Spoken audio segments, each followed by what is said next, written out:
Welcome back, everybody, to another episode of Comic Shop Talk.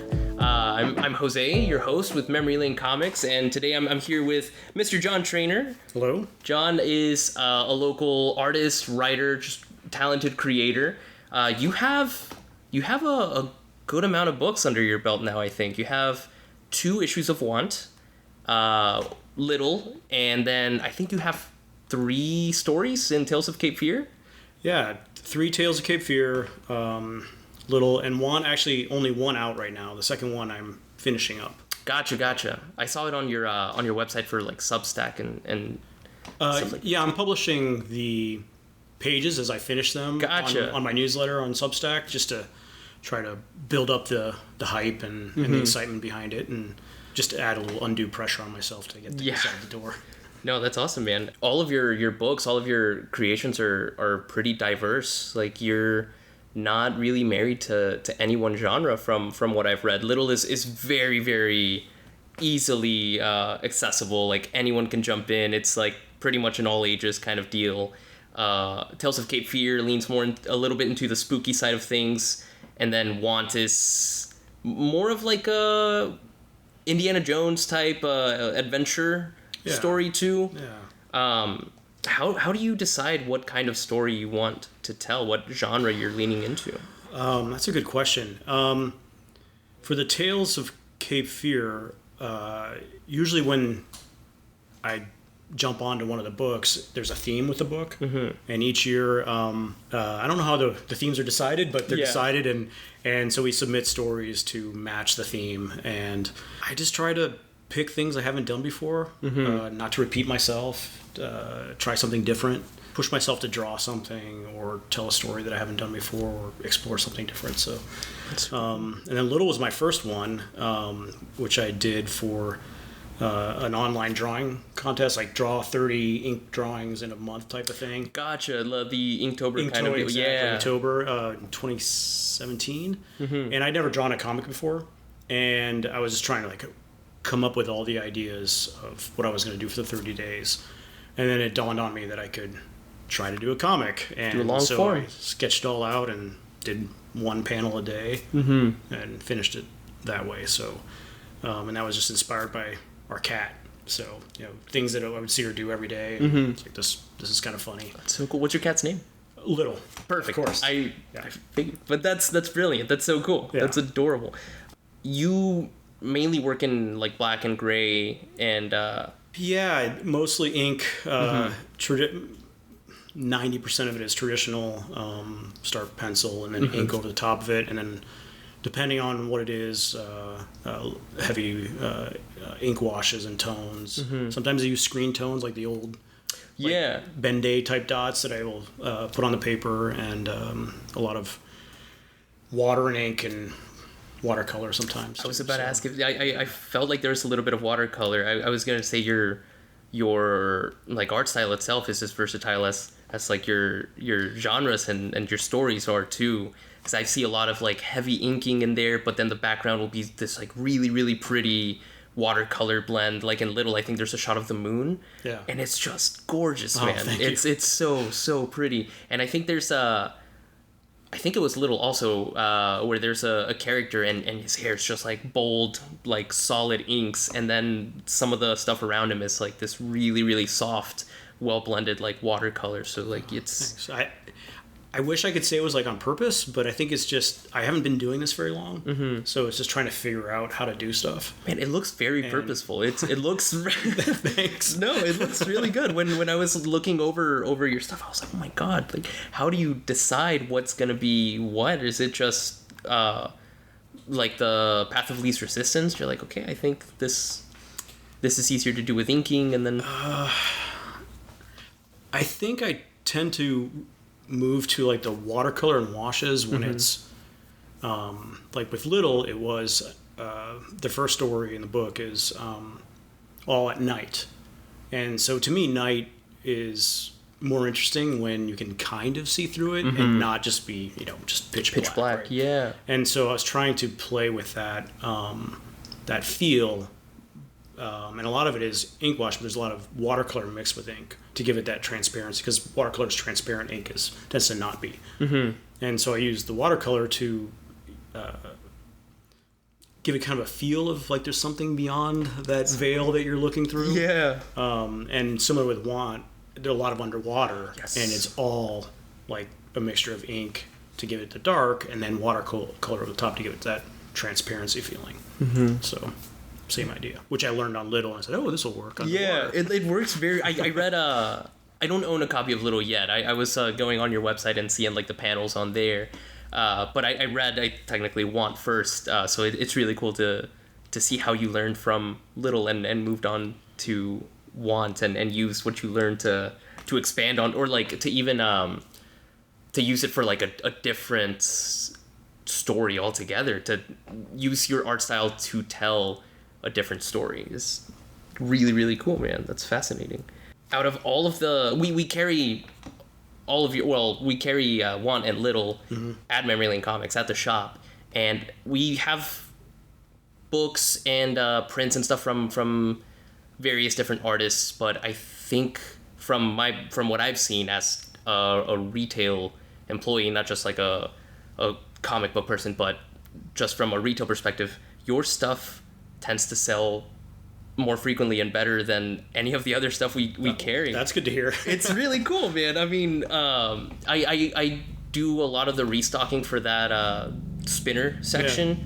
So I'm usually one of the first people to notice, like, oh shoot, we're out of Want, we're out of Little, and I think out of all of the people that bring us books outside of maybe Tales of Cape Fear, you're the only one that actually like keeps up with bringing more and like reprinting and staying on top of it.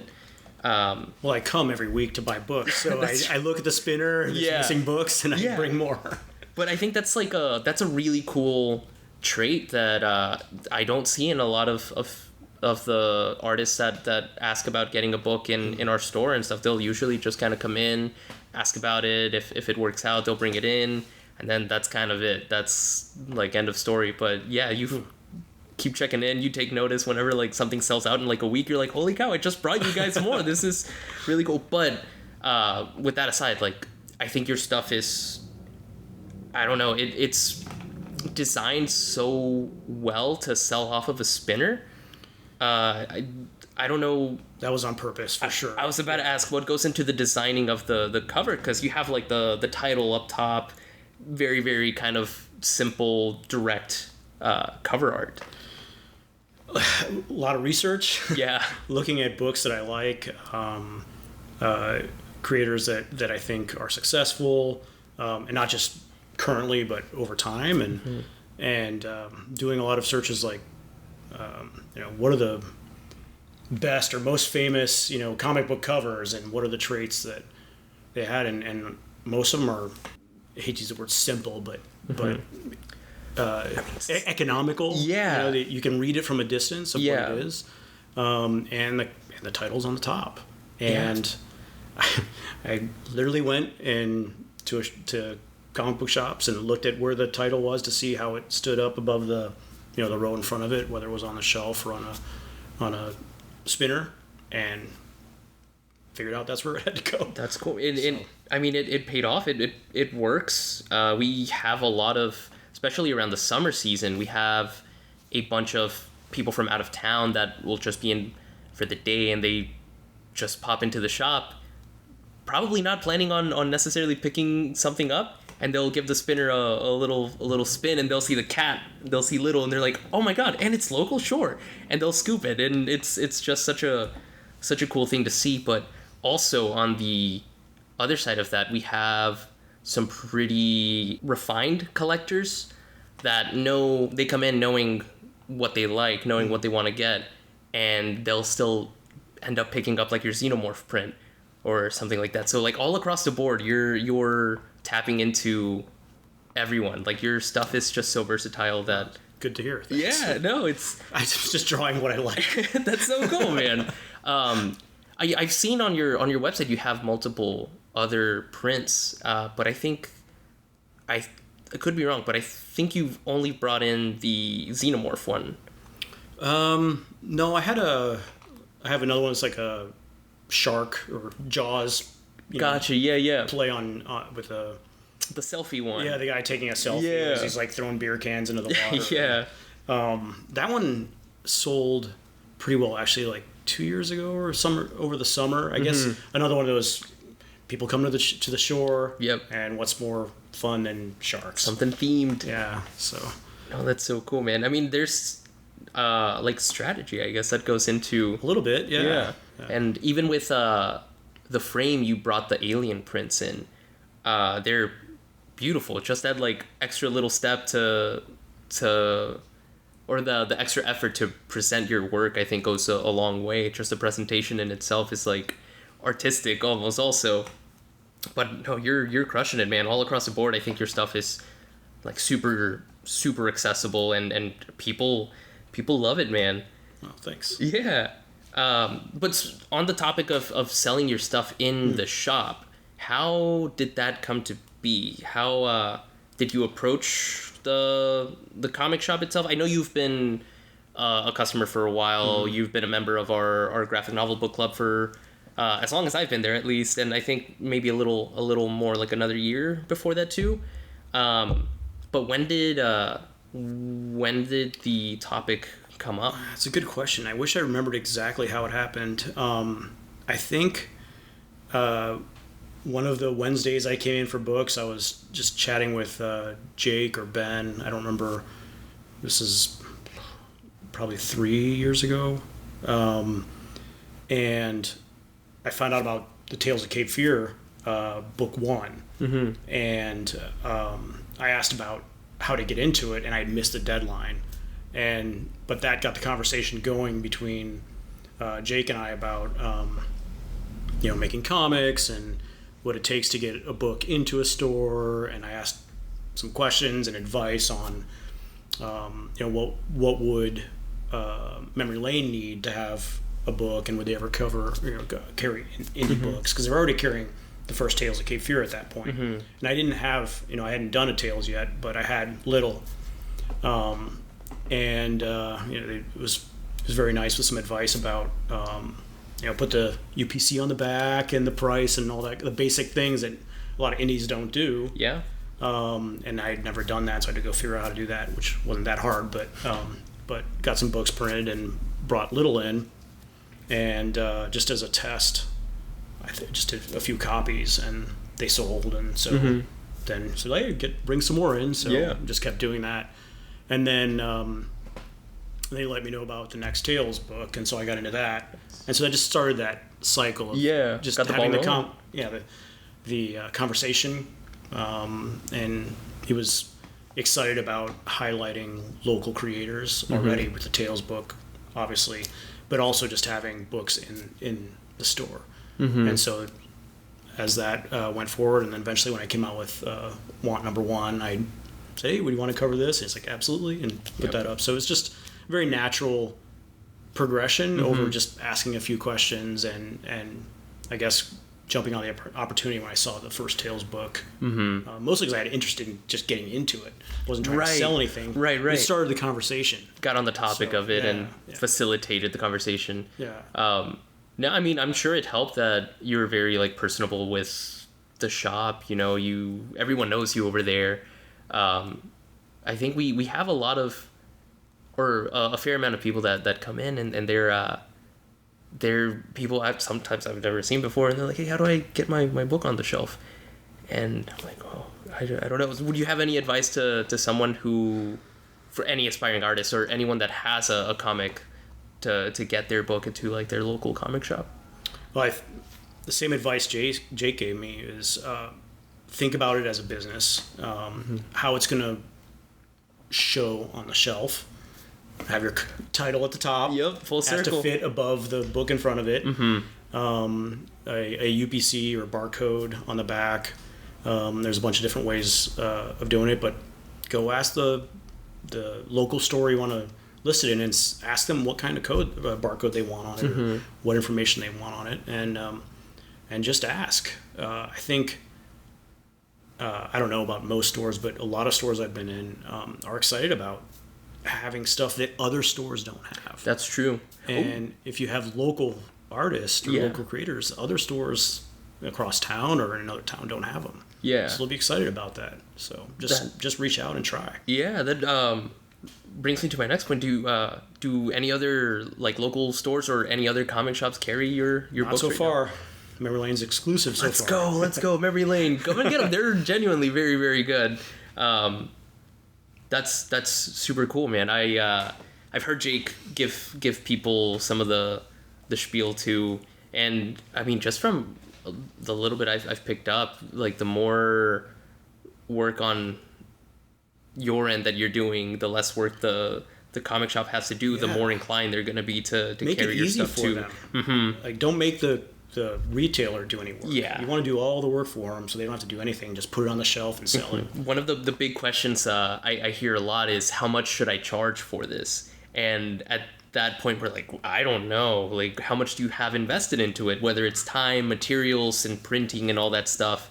Like, I have no clue what you're looking at, but like, we can tell you most books we have are about $5. So, like, Yeah, that's a tough thing. Because, in fact, I did a new print run, and just from 2 years ago, prices have gone up a lot, almost double what I had to pay to have them printed before. And obviously, it depends on who you print with, and if you're going digital or offset traditional printing.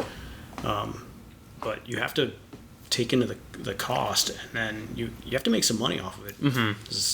You got to treat it like a business. Yeah. Treat it like a hobby, and not try to make any money on it. And that's all it's ever going to be. So interesting. And you said you had just sent Little to get reprinted, but there was a hiccup with the... Yeah, there was some shipping problems. The books were damaged, and as you know, a lot of times it happens. A box gets dropped or rained on or something, and I can't sell them. So I had to reorder, and of course I waited too long to reorder, but I have some big shows coming, and then if everything goes well, you're fine. But if something doesn't go well, then now you're, a little bit under the gun. So kind of crossing my fingers, hoping that the printer comes through quickly and shipping comes through flawlessly. So fingers otherwise, crossed, man. I guess we'll sell a lot of stickers. I don't know. Which are also fire. I have one, I think, somewhere. Yeah, I have cool. the astronaut rooster on my laptop. Dude, I'm a massive Halloween fan, and I would think some people think it's a little early to start prepping for it, but I feel like now is a pretty good time to start getting into the mood of the holiday, into the spirit of Halloween. And I always really appreciate your takes and your like breakdowns, your analysis on books from book club, and not even that, but just like movies and just everything in media in general. When we break off into like that post book club group where we have like dinner and stuff, I love hearing your take on stuff. So I wanted to I guess I wanted to see what horror comics or graphic novels you would recommend to people, to our listeners, to get into the spirit of Halloween. It doesn't necessarily have to be horror, just anything, I guess, that would get you into that like autumny feel. It's a good question. Pretty much any James Tynion. Yeah. I think James Tynion the Fourth. Yeah. Those books are I dig most of his stuff. No, it's very approachable. It's creepy and scary, but not enough to like turn you off, right? And which some can do. He has so much stuff too. Like he has storytelling, huge variety of stuff that leans from like action thriller to like sci-fi, horror to just kind of the Department of Truth, almost like X-Files-y. Yeah, and he's found he's paired up with some really great artists that fit the feel of each book really well, and they aren't your traditional, comic book. What people think of comic book artists, like Department of Truth, like that art is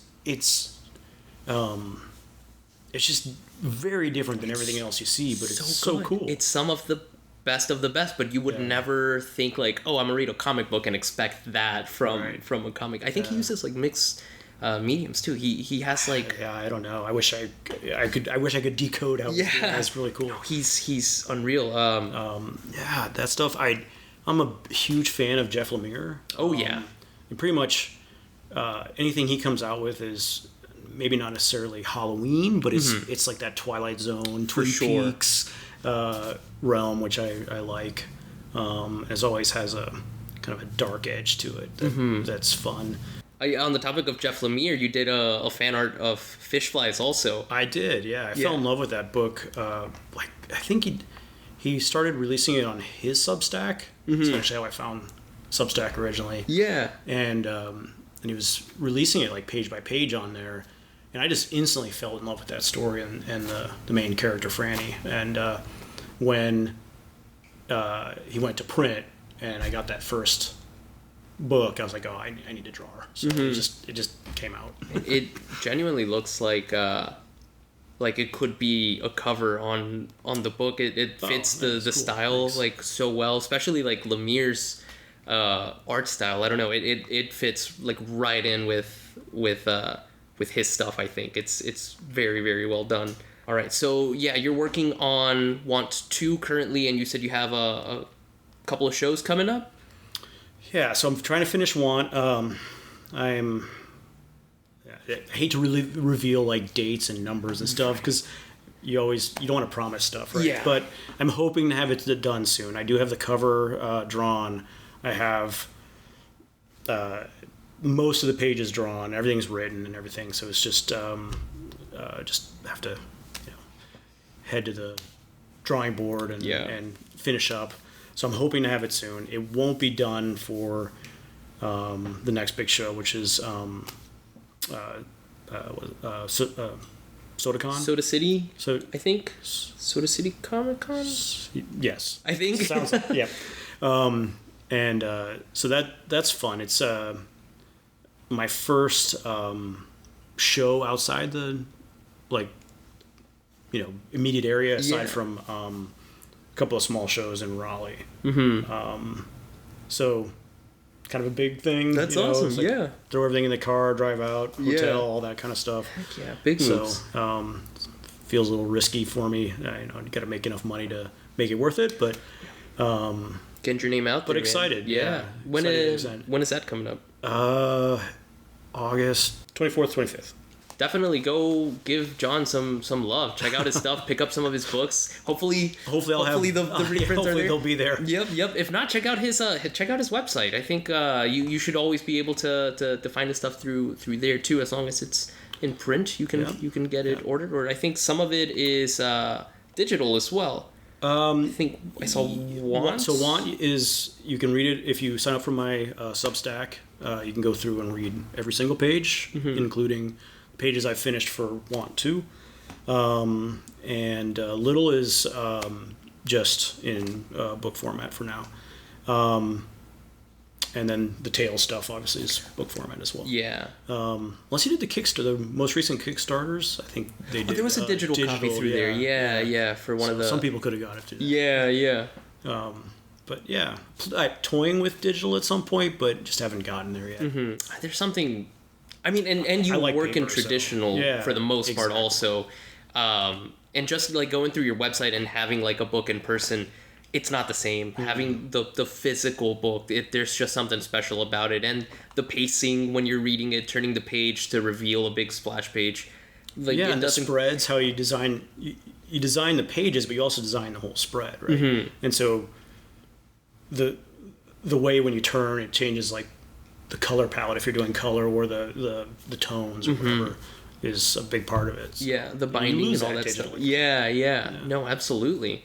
And for as far as Want goes, how far do you plan on going with that? That's a good question. The idea of the story was very much inspired by early fandom days of like Conan or Battlestar Galactica or something like that, where not really the monster of the week type thing, but you set up this world or this universe where you can come in and out of mini arcs, and then together you have a longer arc, right? But you're trying to solve the current problem, and each time you solve that, you kind of move forward in the overall arc. Yeah. So, so the first arc, I kind of think it's going to be three floppies, 3 issues, and then I'll try to turn that into a trade. And then I have a bunch of ideas for things after that. You know, the final one will set up kind of the ongoing thing. Gotcha. But I just haven't really locked those down into what those stories are. Lots of ideas, lots of characters, and things to go, but we'll see how that goes. I've got so many other ideas I want to hit too, so it's kind of, I jumped into this thinking, how long is it going to take to draw a long story? And then, it takes so long. So we'll see. Yeah. We might take a break and do something else in between and then jump back. Have you ever tinkered with the idea of partnering with anyone, like doing writing and or just the writing side of it, or just the art side of things? I have. It's crossed my mind. Part of it is the idea that the knowledge that I have so many ideas that I want to get out, but I can't possibly draw them all. It takes too long. So I think that writing something for somebody else to draw is appealing.